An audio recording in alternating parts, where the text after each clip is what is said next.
Good morning and thank you for all coming. My name is Benito and this is Kami and I study in the Faculty of Business. If I say the words China White or Keizai, do you know what I'm talking about?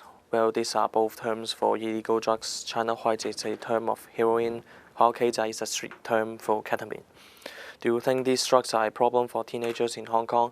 If it's a problem, what are the solutions to get teenagers off drugs? Well, this is the focus of my presentation here today, the title of which is Illegal Drugs in Hong Kong, Problems and Possible Solutions. My presentation. Can you spot what the students are doing wrong? If you said looking down at note cards and not at the audience, then you are correct. A good presentation involves interacting with your audience and making them feel like you are talking directly to them. Okay, turning to my first point. The perception that drugs are a problem in Hong Kong among teenagers. If you read newspaper reports or if you look on government websites, you would believe that drug abuse is rampant in secondary schools, especially in the Can you see what he shouldn't have done here? That's right. Sitting down and looking bored isn't an effective way to gain the audience's attention.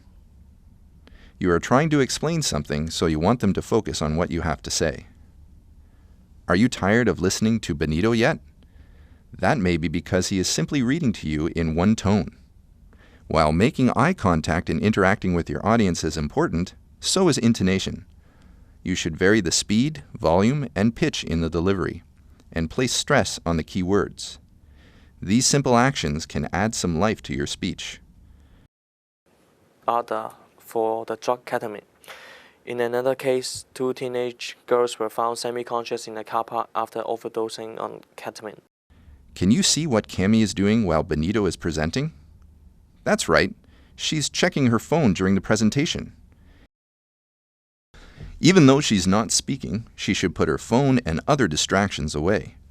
This is her presentation too, and the audience is watching both her and Benito.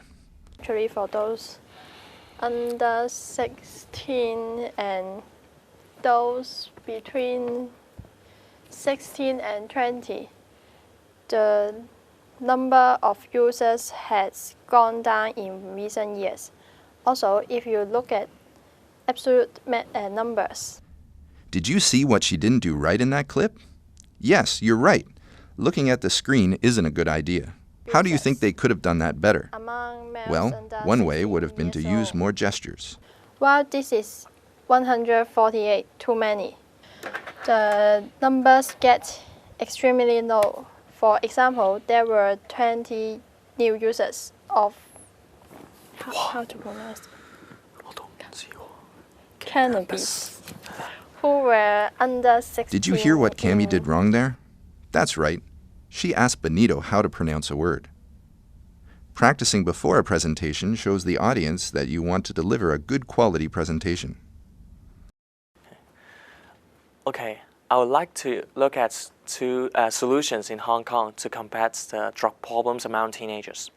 I'm going to look at two policies. The first one is drug testing in schools. The second one is methadone clinics. Can you see the differences in Benito's delivery now? He's standing up straight, making eye contact and smiling. He's letting the audience know that he's interested in what he has to say. Our final point today is about methadone clinics in Hong Kong. Methadone clinics are an unrestricted, non-residential treatment program provided by the Department of Health. Look at Benito's position. He isn't blocking the screen and he doesn't have his back to the audience. He points out key terms on the PowerPoint slide, but still manages to face the audience. Okay, that's all for our presentation. Turning now to my conclusion, I'd like to go over the key points of today's presentation. This brings me to the end of our presentation today. Thank you all for listening. So now if you have any questions, we would be happy to answer. Did you see the changes Kami has made? She isn't reading from her notes anymore. She's addressing her audience. She's using intonation and her voice to engage the listeners.